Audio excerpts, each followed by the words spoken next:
Baik, Assalamualaikum warahmatullahi wabarakatuh. Alhamdulillahirabbil alamin wa bihi nasta'in ala umuri dunya waddin wassalatu wassalamu ala asyrafil anbiya'i wal mursalin wa ala alihi wa sahbihi ajma'in amma ba'du. Rabbi shrah li sadri wa yassir li amri wahlul 'uqdatam min lisani yafqahu qawli.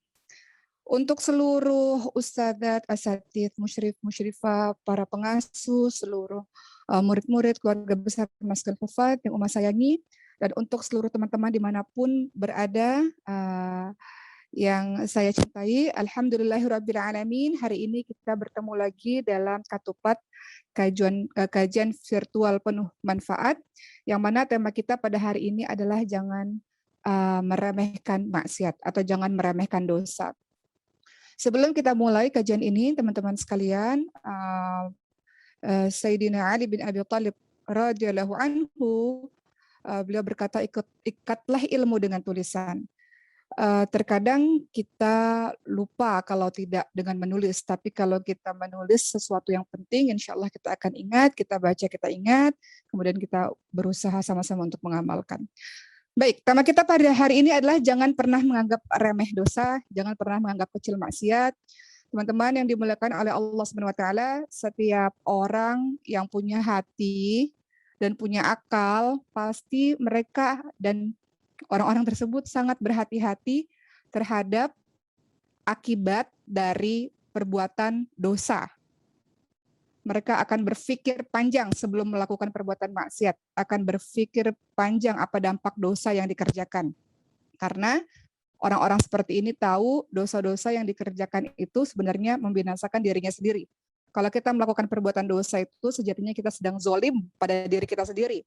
Jadi zolim, teman-teman sekalian, itu dibagi 3. Pertama, zolim kepada Allah. Zolim kepada Allah itu kita menduakan Allah. Ya bunayya la tusyrik billah inna syirka la dzulmun adzim, kan?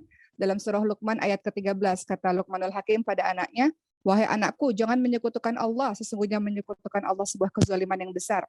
Jadi zalim itu pertama zalim pada Allah, kedua zalim pada manusia lain, kita berbuat jahat pada orang lain. Ketiga, zalim sama diri sendiri. Berbuat zalim pada diri sendiri artinya adalah kita berbuat jahat pada diri kita sendiri, kita menganiaya diri kita sendiri, yaitu dengan berbuat dosa. Berbuat dosa itu artinya kita sedang jahat sama diri kita sendiri.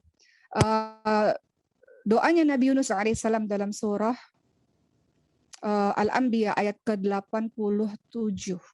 La ilaha illa anta subhanaka inni kuntu minadh dhalimin. Ya kan? Tiada Tuhan selain Engkau ya Allah, Maha Suci Engkau, sesungguhnya aku termasuk orang-orang yang berbuat zalim. Jadi orang-orang yang punya hati dan akal, kembali lagi, pasti akan berhati-hati terhadap akibat dari perbuatan dosa yang dilakukan, karena mereka tahu dosa-dosa itu sedang menzalimi dirinya sendiri, sedang berbuat jahat kita sama diri sendiri. Ini diri ini nih diri kita ini, kita sayang diri kita ini. Tapi ketika kita berbuat dosa, berbuat jahat, kita sedang jahat sama diri kita sendiri. In asantum li anfusikum wa in asatum falaha. Kebaikan yang engkau lakukan kembali pada dirimu sendiri, kejahatan yang engkau lakukan akan kembali untuk dirimu sendiri. Dan godaan syaitan itu sangat dahsyat, teman-teman sekalian. Walaupun kita sudah berusaha betul untuk on the track, berada di jalan yang lurus, tapi ternyata godaan setan dengan iming-iming yang palsu yang dijanjikan olehnya itu terkadang lebih menggiurkan dibanding janji Allah yang pasti benar.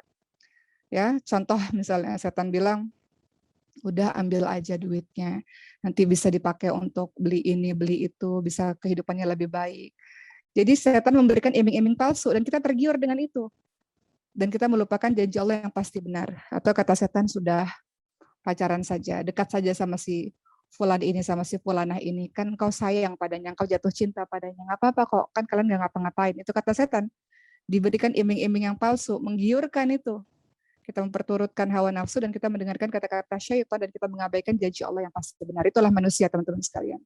Kita tidak ada yang bersih, suci, tanpa dosa, tapi kita sebagai hamba Allah Subhanahu wa taala, setiap kali kita tergelincir dalam perbuatan dosa, sejatinya harus ada rasa takut pada diri kita. Dosa itu apa, teman-teman sekalian? Dosa itu adalah segala sesuatu yang kita lakukan diam-diam, yang mendebarkan hati dan kita tidak ingin orang lain tahu. Itu sejatinya dosa yang membuat hati kita berdebar-debar. Tapi kalau dosa itu sudah dilakukan berulang-ulang kali, nggak berdebar-debar lagi, dan kita malah bangga dengan dosa kita. Na'udzubillah min dzalik. Baik, maksiat atau dosa dan setiap apapun yang Allah larang, sejatinya kita jauhi sebagaimana perintah Allah dalam surah Al-Hasyr ayat ke-7. Dalam surah Al-Hasyr ayat ke-7 Allah Subhanahu wa taala berfirman, A'udzu billahi minasyaitonir rajim, "Wa ma ataakumur rasulu fakhudhuhu wa ma nahakum anhu." Apa yang diberikan Rasul kepadamu, maka terimalah. Dan apa yang dilarangnya bagimu, maka tinggalkanlah. Begitu perintah Allah Subhanahu wa taala dalam surah Al-Hasyr ayat ke-7. Dan kita sebenarnya tahu teman-teman sekalian bahwa maksiat itu memiliki dampak yang membuat hati kita menjadi gelap. Nggak cuma hati jadi gelap sih, wajah juga gelap. Ya, dalam artian tidak ada cahaya di situ. Kalau teman-teman perhatikan orang-orang saleh, ini bukan berarti warna kulit ya, tapi kalau kita perhatikan orang-orang saleh, ada nampak cahaya di wajahnya. Yang nggak tahu itu dari mana, pemberian dari Allah Subhanahu wa taala. Ya, jadi dampak maksiat adalah membuat hati kita akan semakin gelap. Teman-teman lihat dalam surah Al-Mutaffifin ayat ke-14. Apa kata Allah di situ? A'udzubillahi minasyaitonirrajim. Kalla bal rana 'ala qulubihim ma kanu yaksibun. Sekali-kali tidak demikian. Sebenarnya apa yang selalu mereka usahakan itu menutupi hati mereka.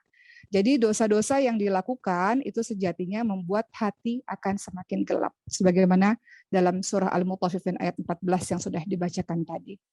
Coba kita lihat ya. Bagaimana dampak maksiat, dampak dosa yang kita kerjakan itu dapat mempengaruhi kehidupan kita. Salah satunya pernah terjadi kepada Imam Muhammad bin Idris Asy-Syafi'i rahimahullah, atau kita kenal dengan nama Imam Syafi'i. Beliau menghafalkan Al-Quran sama seperti teman-teman pada hari ini, santri-santri Masjid Hufat ataupun santri-santri lainnya dimanapun berada. Imam Syafi'i menghafalkan Al-Quran dan mengadukan hafalan Al-Qurannya kepada gurunya. Apa kata Imam Syafi'i sebelum mengadukan kepada gurunya? Aku telah menghafalkan Al-Quran di usia 7 tahun, kata beliau. Aku pun telah menghafalkan kitab Al-Muwatta ya, ketika berumur 10 tahun. Dan ketika berusia 15 tahun, aku sudah berfatwa, kata Imam Syafi'i. Tapi Imam Syafi'i juga pernah tergelincir dalam perbuatan dosa, sebagaimana manusia biasa lainnya.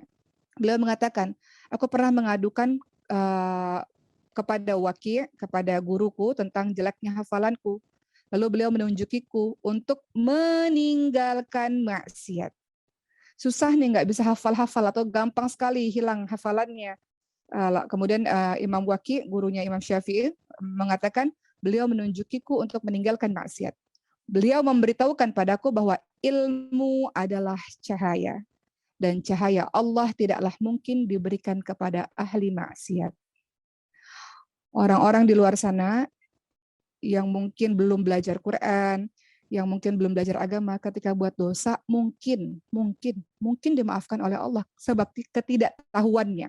Karena dosa yang diampuni itu salah satunya adalah tidak sengaja dan juga dia tidak tahu. Ketidaktahuannya atau kebodohannya, kejahilannya. Kejahilannya ya, kebodohannya. Tapi teman-teman yang udah belajar Quran, belajar agama, kemudian berbuat dosa, itu jauh lebih besar dosanya dibanding dengan orang-orang yang lain-lain. Begitu ya. Jadi sekali lagi di sini ada kalimat dari Imam Syafi'i, guruku memberitahukan padaku ilmu adalah cahaya. Nggak bisa dicampurkan dengan maksiat. Cahaya Allah tidak akan pernah diberikan kepada orang-orang ahli maksiat. Begitulah teman-teman sekalian, ini adalah salah satu bukti bagaimana dosa dan maksiat itu mampu menggelapkan hati kita. Berbeda kalau kita memang sudah terbiasa buat dosa. Beda sama orang yang hari-harinya buat maksiat. Sudah terbiasa dia dengan lalai sholat, terbiasa dia dengan makan riba, contohnya nggak peduli yang halal yang haram masuk ke dalam, nggak peduli yang haram masuk ke dalam tubuhnya misalnya. Atau bahkan dia menganggap biasa dosa syirik. Dia minta kepada selain Allah. Ada orang buka usaha supaya laris usahanya, dia lakukan hal-hal yang syirik. Kan banyak ya hal-hal seperti itu kan. Meminta bantuan para dukun kah atau jin-jin kah dan sebagainya, dosa syirik. Bahkan ada orang-orang yang menganggap biasa dosa syirik itu, na'udzubillah min zalik ya. Jadi orang yang terbiasa melakukan dosa demi dosa, maka hatinya sudah lagi tidak bisa membedakan dan tidak bergetar lagi. Jadi kan ciri dosa tadi adalah segala sesuatu yang menggetarkan hati. Tapi kalau dosa sudah dilakukan terus-menerus, yang tadinya takut, awal-awal teman-teman kalau buat dosa takut. Tapi kalau lama-lama jadi terbiasa, dan itu akan menggelapkan hati dan mengeraskan hati. Dan sahabat-sahabat sekalian, maksiat itu, dosa itu bisa dilakukan secara terang-terangan atau dilakukan seorang diri. Perhatikan hadis dari Rasulullah Shallallahu Alaihi Wasallam ini ya. Dari Thauban radhiyallahu anhu, dari Nabi Muhammad Shallallahu Alaihi Wasallam, ia berkata, sungguh aku mengetahui suatu kaum dari umatku datang pada hari kiamat dengan banyak kebaikannya, semisal gunung Tihamah. Namun Allah menjadikan kebaikan tersebut berterbaran. Lalu Thauban berkata, wahai Rasul, coba sebutkan sifat-sifat mereka supaya kami tidak menjadi seperti mereka, karena kami tidak mengetahuinya. Lalu Rasulullah Shallallahu Alaihi Wasallam bersabda, adapun mereka adalah saudara kalian sendiri. Kulit mereka sama dengan kulit kalian. Mereka menghidupkan malam dengan ibadah sama seperti kalian. Akan tetapi mereka adalah kaum yang jika bersepian, jika sendiri, mereka merobek tirai untuk bermaksiat kepada Allah.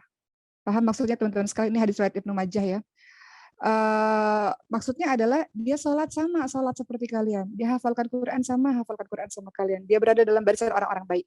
Tapi ketika dia sendiri, maka dia melakukan perbuatan maksiat, dia melakukan perbuatan dosa. Maka teman-teman lihat hadis ini sebenarnya semisal dari surah An-Nisa ayat 108. Allah Subhanahu wa taala berfirman dalam surah An-Nisa ayat 108 yang artinya mereka bersembunyi dari manusia. Tetapi mereka tidak bersembunyi dari Allah Subhanahu wa taala. Padahal Allah beserta mereka.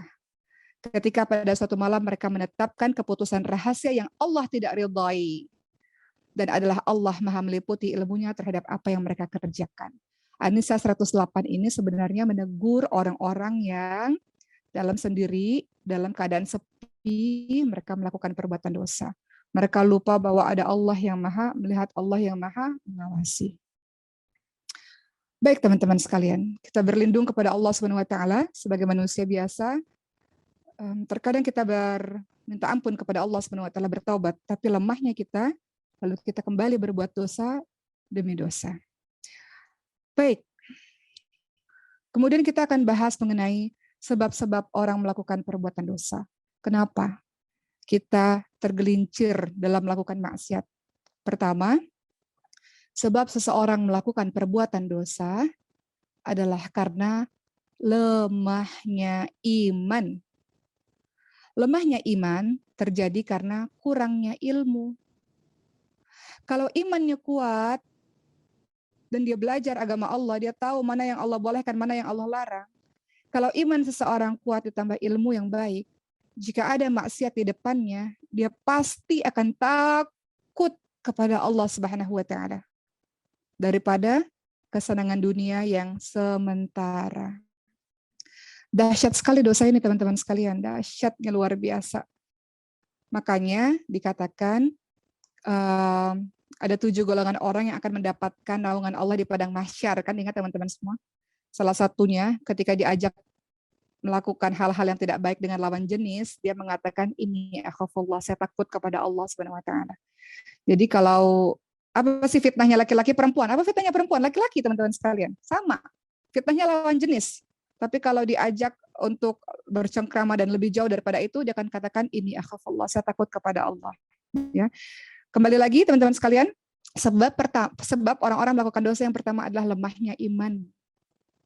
Ibadahnya mungkin sudah semakin longgar, ibadahnya sudah mungkin mulai tidak rajin seperti dulu dalam sholat tahajudnya, atau ibadahnya mungkin semakin lalai, Qur'annya semakin berkurang, saumnya mungkin semakin berkurang, maksiatnya jadi semakin banyak, begitu ya. Jadi lemahnya iman membuat dia tergelincir dalam dosa dan lemahnya ilmu.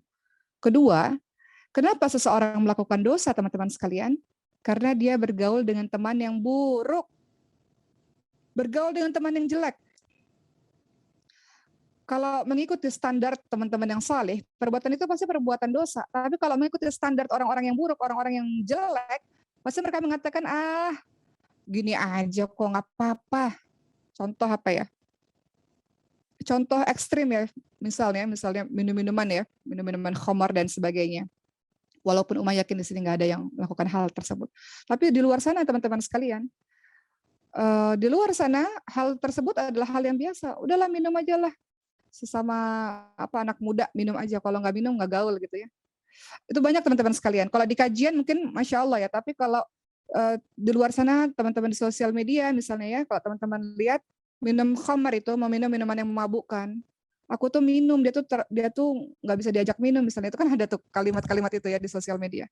Dianggap biasa sahabat-sahabat sekalian. Jadi nggak boleh itu ya. Jadi sebab kedua ketika orang melakukan maksiat, dia punya teman bergaul yang jelek.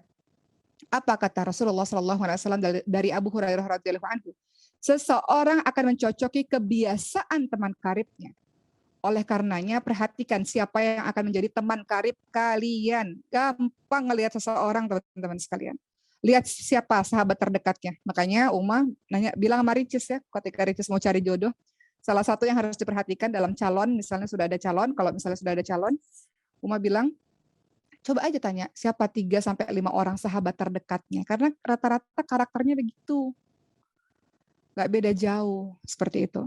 Jadi teman bergaul yang jelek. Contoh, naudzubillah min dzalik, ini juga ada di sosial media. Anak muda zaman sekarang, ini naudzubillah min dzalik, ini contoh ekstrim ya. Masih berpacar, apa ya bahasanya ya, jadi nggak enak ngomongnya. Anak muda zaman sekarang kalau pacaran ya pasti udahlah sama kekasihnya begitu. Dan itu dianggap biasa teman-teman sekalian, naudzubillah min dzalik ya. Jadi kalau kita bergaul dengan teman yang jelek, maka kita akan terikut seperti itu. Paling enggak, walaupun engkau tidak melakukannya, teman-teman sekalian, misalnya, tapi engkau mengiyakan perbuatan itu, sama saja. Jadi sebab tergelincirnya kita dalam perbuatan dosa, yang kedua adalah teman bergaul yang jelek, teman bergaul yang buruk. Kalau mau hijrah, ganti pergaulannya. Cari teman-teman yang saleh, teman-teman yang saleh. Banyak kok anak-anak umum yang masuk masukkan hufaz, menghafalkan Quran dengan masa lalu yang berbagai macam. Tapi ingin menjadi orang yang baru, ingin menjadi orang yang lebih baik. Ya sudah, dapat pergaulan yang baru, pergaulan yang saleh dan salihah. Mereka adalah harta-harta berharga. Sahabat-sahabat soleh dan solehah kita itu teman-teman berharga yang harus dijaga, teman-teman sekalian. Karena kita membutuhkan mereka. Ketiga, apa yang menyebabkan orang tergelincir dalam dosa? Pandangan yang begitu bebas dan tidak mau ditundukkan. Karena dari pandangan itu, panah-panah iblis itu mulai dimainkan, sahabat sekalian. Bukan berarti setiap ketemu orang kita nunduk, enggak. Tapi sekiranya kalau itu menimbulkan sesuatu yang menggetarkan hati dan kita takut dengan itu, maka tundukkan pandangan kita. Dalam surah An-Nur ayat ke-30, Allah Subhanahu wa taala berfirman, "A'udzu billahi minasyaitonir rajim. Qul lil mu'minin yaghuddu min absarihim wa yahfazu furujahum." Ya. Katakan kepada laki-laki yang beriman, hendaklah mereka menahan pandangannya dan memelihara kemaluannya. Ayat berikutnya, yang demikian itu adalah lebih suci bagi mereka. Sesungguhnya Allah Maha mengetahui dari apa yang mereka perbuat, apa-apa yang mereka perbuat. Sama, An-Nur 30 untuk laki-laki beriman, An-Nur 31 untuk perempuan-perempuan beriman, untuk jaga pandangan dan menundukkan atau menjaga pandangan dan memelihara kemaluan. Jadi, hindari untuk bercengkrama berlebih-lebihan kepada yang bukan mahram, apalagi sampai menceritakan urusan pribadi secara berlebih-lebihan. Karena di situ nanti mulai timbul perasaan-perasaan dan nanti kita nggak menyangka tentang diri kita, teman-teman sekalian. Yang kita rasa, oh saya ini nggak mungkin terjerumus dengan hal-hal seperti itu, nggak bisa. Karena cara kerja syaitan adalah step by step, selangkah demi selangkah. Bahkan kau sampai pada satu titik, akhirnya, kenapa aku bisa baru buat seperti itu? Begitu. Karena begitulah cara kerja syaitan yang begitu dahsyat, sahabat-sahabat sekalian ya.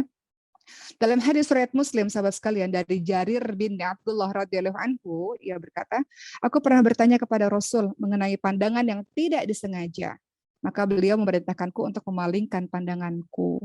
Jadi sekiranya kalau di depan kita ada fitnah ya, fitnah itu artinya kita nggak akan mampu terus berinteraksi dengannya, maka kita diminta untuk menundukkan pandangan.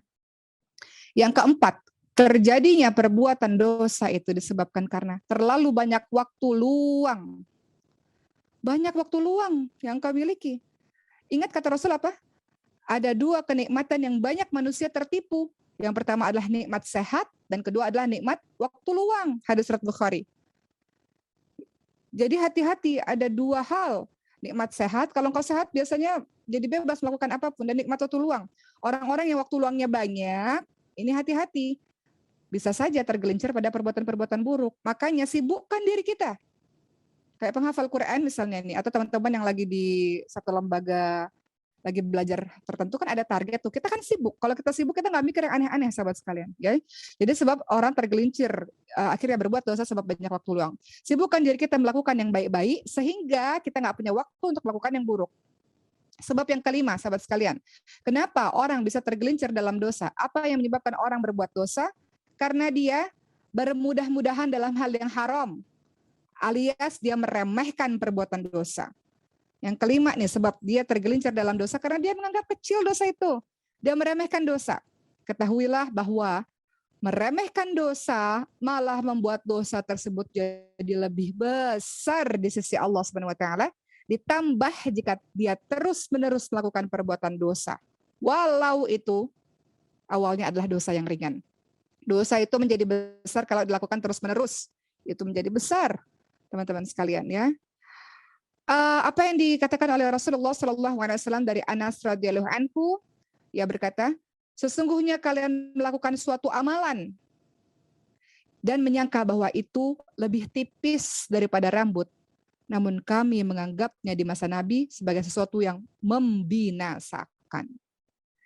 Jadi salah satu membuat kita tergelincir dalam dosa adalah karena kita memandang remeh dan kecil dosa itu. Apa kata Ibnu Battal? Beliau mengatakan, sesuatu dosa yang dianggap remeh bisa menjadi dosa besar. Ditambah lagi jika dia terus-menerus melakukan dosa itu. Lalu kita simak perkataan Abu Ayyub Al-Ansari radhiyallahu anhu. Sesungguhnya seseorang melakukan kebaikan dan terlalu percaya diri dengannya dan meremehkan dosa-dosa, maka dia akan bertemu dengan Allah dalam keadaan dia justru penuh dengan dosa. Sesungguhnya seseorang melakukan kejelekan dalam keadaan terus-menerus merasa bersalah, dia berbuat dosa terus dia merasa bersalah, maka dia akan bertemu kepada Allah dalam keadaan yang aman. Ya. Baik, kita masuk ke sebab yang keenam. Kenapa seseorang bisa tergelincir dalam perbuatan dosa? Karena dia dekat atau berada di tempat-tempat yang dapat membangkitkan syahwat. Dia berada di tempat-tempat buruk, makanya dia bisa berbuat dosa. Salah satu tempat buruk itu apa? Duduk-duduk di pinggir jalan, apalagi yang lebih daripada itu maksudnya. Duduk-duduk di pinggir jalan, nongkrong-nongkrong, nggak jelas, berjam-jam, itu tidak diperbolehkan. Kenapa? Karena syahwat dapat bangkit lewat pandangan ketika berada di jalan-jalan. Apalagi tempat yang lebih buruk daripada itu. Di jalan-jalan aja, nongkrong di jalan, ngeliat orang lalu lalang aja nggak boleh, ya, karena khawatir syahwat akan bangkit ketika melihat orang yang berjalan di depan kita terus-menerus, apalagi nongkrong di tempat yang lebih buruk daripada itu, ya. Dari Abu Sa'id Al-Khudri radhiyallahu anhu, Rasulullah SAW bersabda, jangan kalian duduk-duduk di pinggir jalan, jangan kalian nongkrong-nongkrong dengan hal-hal yang gak ada gunanya. Mereka bertanya, tapi itu kebiasaan kami ya Rasul, dan sudah menjadi tempat majelis kami untuk bercengkrama, untuk kami ngobrol-ngobrol. Apa kata Rasul? Jika kalian tidak mau meninggalkan tempat seperti itu, maka tunaikanlah hak jalan tersebut. Mereka tanya, apa sih hak jalan itu? Rasul menjawab, menundukkan pandangan, menyingkirkan gangguan di jalan, dan menjawab salam dan amar ma'ruf nahi mungkar. Hadis riwayat Bukhari. Kira-kira di jalan aja harus nundukin pandangan, menyingkirkan gangguan, menjawab salam, amar ma'ruf nahi mungkar, menyuruh orang pada kebaikan, mencegah orang pada keburukan. Apalagi kalau misalnya diskotik atau night club, yang bagi sebagian orang di luar sana itu tempatnya anak muda, tempat gaulnya anak muda. Memang nggak tahu nih lagi PPKM buka apa tutup tuh. Night club seperti itu. Apalagi itu teman-teman sekalian, karena di tempat-tempat seperti itu tidak mungkin ada menundukkan pandangan, mungkin nggak? Kan jedak-jeduk di situ. Mungkin nggak menundukkan pandangan. Mungkin nggak menyingkirkan gangguan di tempat itu, kan nggak mungkin. Mungkin nggak ada menjawab salam di situ, nggak mungkin. Mungkin nggak amar ma'ruf nahi mungkar di situ, kan nggak mungkin. Na'udzubillah min dzalik. Jadi kita berlindung dan bertobat kepada Allah Subhanahu wa taala atas kesalahan-kesalahan yang mungkin di masa lalu pernah kita lakukan, ya. Jadi di sini kita sudah bahas ya bahwa ada 6 sebab yang membuat kita mudah bermaksiat. Pertama, lemahnya iman, kedua, teman yang jelek, ketiga, pandangan yang tidak dijaga, keempat, waktu luang yang tidak dimanfaatkan dalam kebaikan, Yang keempat, bermudah-mudahan dalam hal yang haram atau meremehkan dosa. Yang berapa tadi? Berikutnya adalah dekat-dekat dengan tempat yang membangkitkan syahwat. Jadi di sini juga Umayyan mengingatkan kepada diri umat sendiri dan kita semua, dosa kecil itu bisa menjadi dosa besar, sahabat-sahabat sekalian. Jadi hati-hati. Dalam agama kita dosa itu dibagi dua, ada dosa besar, ada dosa kecil. Apa sih dosa besar itu? Beberapa contohnya. Kalau kita lihat ya, dari Abu Hurairah radhiyallahu anhu, Rasulullah sallallahu alaihi wasallam bersabda, jauhilah 7 dosa besar yang bisa membinasakan. 7 dosa besar itu apa ya Rasul? Maka Rasul menjawab, 7 dosa besar itu pertama adalah syirik kepada Allah. Yang kedua adalah dosa besar itu adalah sihir. Ketiga adalah membunuh jiwa yang haram untuk dibunuh kecuali jika dengan cara yang benar. Keempat, makan riba. Yang rentenir tuh termasuk orang yang juga meminjam uang pada rentenir, hati-hati, Allah laknat juga. Yang kelima, makan harta anak yatim. Sedekah untuk anak yatim tapi dipakai untuk memperkaya diri sendiri, itu dosa besar. Keenam, lari dari medan perang. Ya, pernah terjadi di zaman ya banyak ya yang kemudian lari dari medan perang karena takutlah, karena inilah, karena itulah. Ketujuh, menuduh wanita baik-baik dengan tuduhan zina. Ya, ini pernah terjadi pada masanya istrinya Rasulullah, Siti Aisyah radhiyallahu anha, dituduh berselingkuh. Ditambah dosa-dosa besar lainnya, durhaka pada orang tua, meninggalkan sholat, zina, itu dosa-dosa besar. Lalu dosa-dosa kecil, contohnya seperti apa? Tidak menepati janji, berbohong, berkata-kata kotor dan jorok. Ini kisah saja, Uma punya seorang teman, mungkin Uma pernah cerita ini sebelumnya, tapi ini segera mengingatkan, seorang muslimah Amerika, beliau berkata begini, Oki, saya kaget banget karena kemarin saya baru lihat influencer terkenal di Indonesia. Dia mengucapkan dalam bahasa Inggris kalimat yang jorok, kalimat yang kotor. Dan saya kaget, kamu tahu muslimah-muslimah di Amerika, itu mereka muslimah taat. Beda sama beberapa orang yang ada di Indonesia. Nggak semua ya, beberapa orang yang ada di Indonesia. Kenapa? Muslimah-muslimah di Amerika memang banyak yang mu'alaf, masuk Islam. Karena mereka belajar, mereka sungguh-sungguh mengamalkan ibadahnya, perilakunya sesuai ilmunya mereka. Tapi banyak orang Indonesia masuk Islam itu karena memang ayah ibunya Islam, jadi dia Islam. Sehingga mereka tidak belajar sungguh-sungguh terhadap agama mereka. Kalau kata-kata itu didengar oleh teman-teman Muslim Amerika, dia bilang begitu, komunitas kabilah dia bilang begitu ya, itu perkataan yang mengagetkan dan mustahil diucapkan oleh seorang wanita muslimah, dia mengatakan begitu.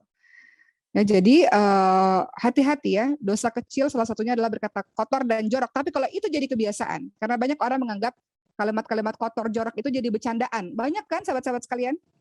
Ya, kalimat kotor, jorok, yang lain-lain itu menjadi keren-kerenan. Itu enggak diucapkan oleh seorang yang takut kepada Rabb-nya. Kita enggak boleh mengatakan kalimat-kalimat yang kotor dan jorok. Kualitas dirimu terlihat pada saat kata-kata yang keluar dari dalam lisan. Ya, jadi dosa kecil misalnya tidak menepati janji, berkata kotor, jorok, berlebihan dalam berbicara, mengolok-olok orang lain, dan lain-lain. Tapi kalau dilakukan terus-menerus jadi dosa besar. Ya, selanjutnya Uma ingin bahas teman-teman sekalian, kita perlu tahu bahwa dosa kecil itu bisa menjadi dosa besar karena atau jika dilakukan karena sebab-sebab ini. Ya, dosa kecil menjadi dosa besar jika dilakukan karena sebab-sebab yang berikut yang akan Uma bahas. Yang pertama, dosa kecil bisa jadi dosa besar karena dia melakukan yang pertama. Dosa kecil itu dia sudah jadikan sebagai kebiasaan yang dilakukan terus-menerus. Contoh tadi kata-kata jorok, gampang keluar dari lisannya. Berbohong, gampang keluar dari lisannya. Ya. Apa kata Rasulullah SAW dalam hadis dhaif ya, hadis ini hadis lemah, tapi kita jadikan ini sebagai pembelajaran untuk kita. Tidak ada dosa besar jika dihapus dengan istighfar, meminta ampun kepada Allah, dan tidak ada dosa kecil jika dilakukan terus-menerus.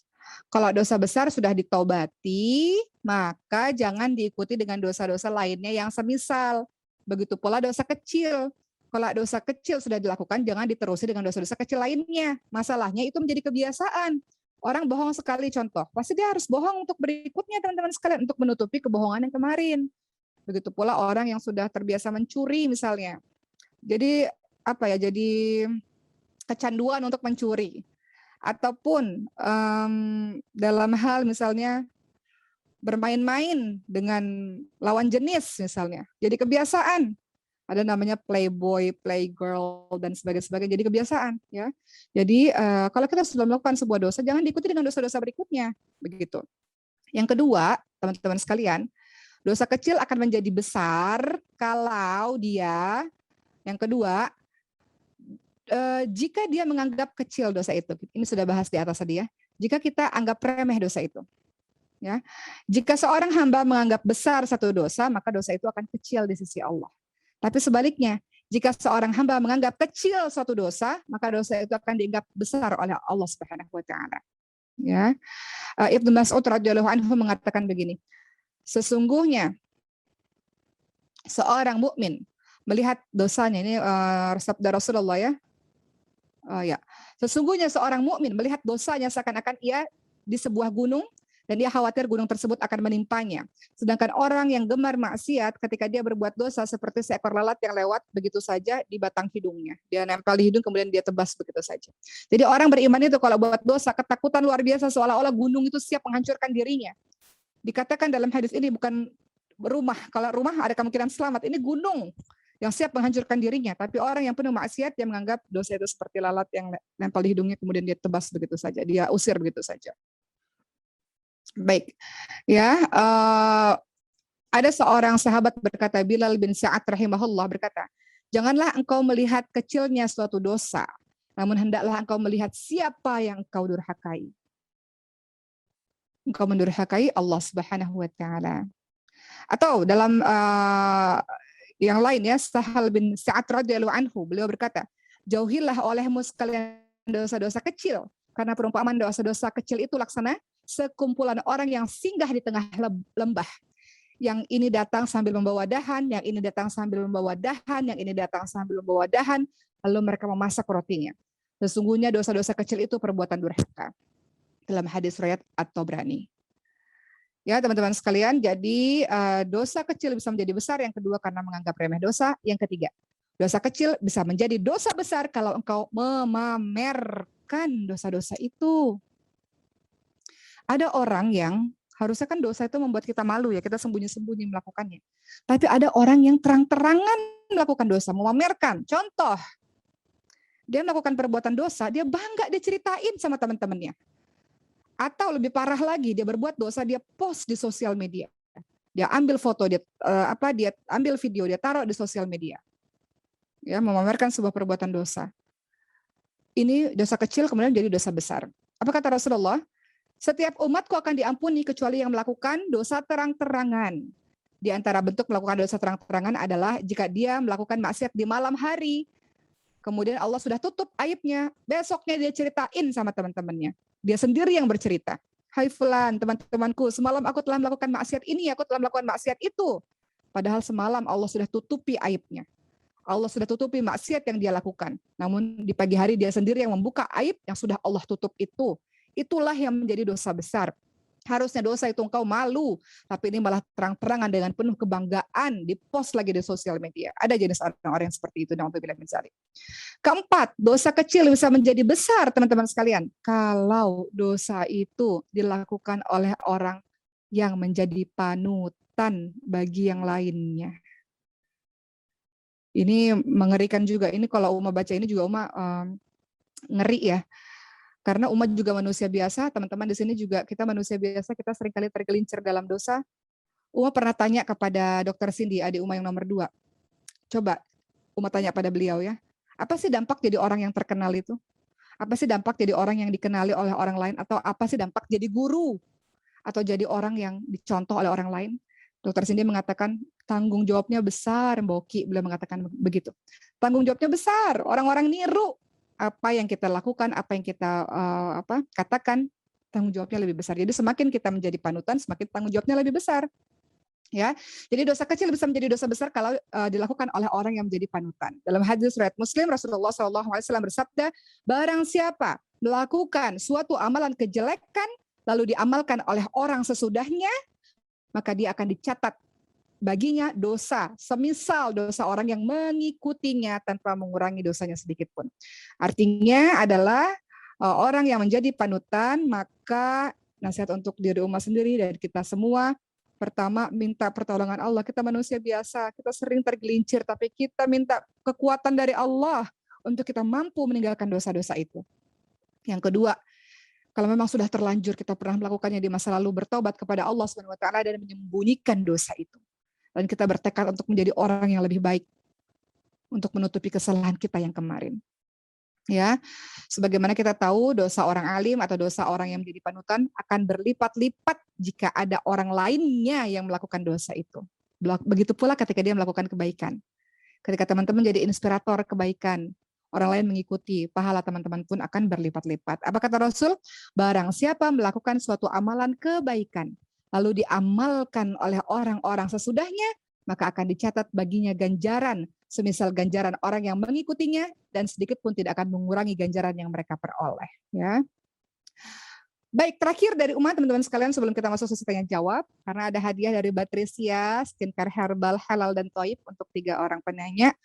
Terakhir dari Uma ingin mengingatkan kepada diri Uma dan kita semua, jangan sekali-kali engkau mengejek orang yang berbuat dosa.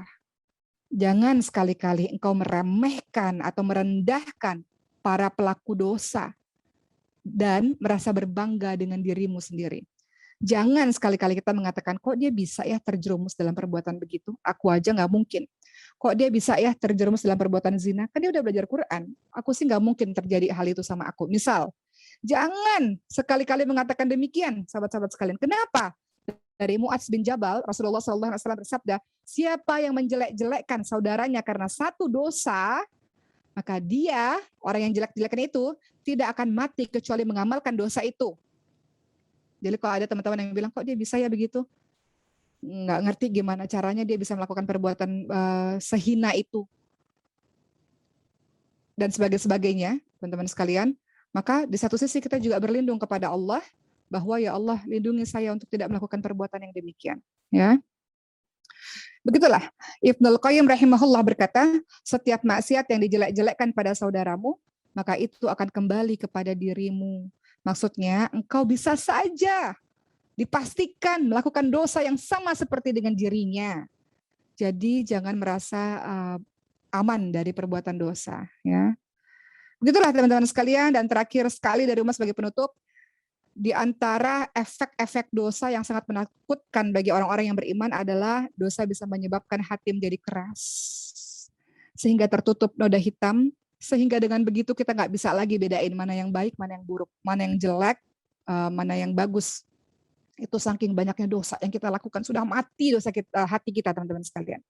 Dan Rasulullah SAW bersabda, sesungguhnya seorang hamba jika berbuat dosa, maka ada satu titik hitam di hatinya. Kalau dia bertobat maka dan meminta ampun kepada Allah Subhanahu wa taala, maka hatinya akan bening kembali. Tapi kalau dosanya terus-menerus dilakukan, maka titik hitam semakin bertambah. Itulah maknanya ar-ran, penutup hati yang disebutkan dalam Al-Qur'an. Dalam surah Al-Mutaffifin ayat ke-14 tadi yang membacakan. A'udzubillahi minasyaitonirrajim, kalla bal rana 'ala qulubihim ma kanu yaksibun. Yang artinya sekali-kali tidak demikian. Bahkan menutupi hati mereka perbuatan dosa yang selalu mereka lakukan. Jadi dosa yang dilakukan terus-menerus akan membuat hati kita tertutup, hati kita gelap. Ya, sehingga maksiat, teman-teman sadari, satu maksiat yang kita lakukan, satu dosa yang kita lakukan akan menghantarkan menuju perbuatan dosa yang berikutnya. Jika dosa yang pertama tidak diiringi dengan taubat, tidak diiringi dengan kembali kepada Allah Subhanahu wa taala. Kalau dosa kita lakukan tidak diiringi dengan taubat, pasti akan menghantarkan pada dosa berikutnya, dan dosa berikutnya. Maka Nabi Muhammad SAW bersabda, bertakwalah kamu kepada Allah Subhanahu wa taala dimanapun kamu berada, iringilah perbuatan buruk dengan perbuatan baik, yaitu beristighfar, bertaubat kepada Allah Subhanahu wa taala. Niscaya kebaikan tersebut akan menghapus keburukan dan bergaulah dengan manusia lainnya dengan akhlak yang mulia. Hadis riwayat Tirmidzi dan Imam Ahmad. Dan tentu saja ada doa yang diajarkan oleh Rasulullah SAW dalam hadis riwayat Tirmidzi dan Ahmad, dan Syekh Al-Albani mengatakan hadis ini sahih. Doanya adalah Allahumma inni as'aluka fi'lal khairati wa tarkal munkarat. Yang artinya, ya Allah, aku memohon kepadamu untuk mudah melakukan kebaikan dan meninggalkan kemungkaran. Begitu teman-teman sekalian ya, alhamdulillah kita sudah membahas mengenai perkara dosa pada hari ini. Semoga ketika mendengarkan dosa ini ada dari hati kita yang sedikit bergetar dan kemudian meminta kepada Allah ampunan dan taufik dari Allah. Kita minta kepada Allah agar Allah bantu kita untuk menjadi orang yang baik. Kita bertobat kepada Allah atas kebodohan kita yang di masa lalu yang pernah kita tergelincir atas dosa dan maksiat. Kita minta kepada Allah kasih sayangnya untuk buat kita jadi orang baik, orang yang lurus teman-teman sekalian. Orang yang dekat kepada Rabb-nya. Dan orang yang senantiasa malu dan menangis atas semua kesalahan, kebodohan, kelalaian yang pernah kita lakukan di masa lalu. Ya. Rabbana la tuzigh qulubana ba'da idh hadaitana wa hab lana min ladunka rahmah innaka antal wahhab. Kita minta pada Allah jangan Allah kembalikan kita pada kehidupan yang lalu, yang buruk setelah Allah berikan petunjuk kepada kita.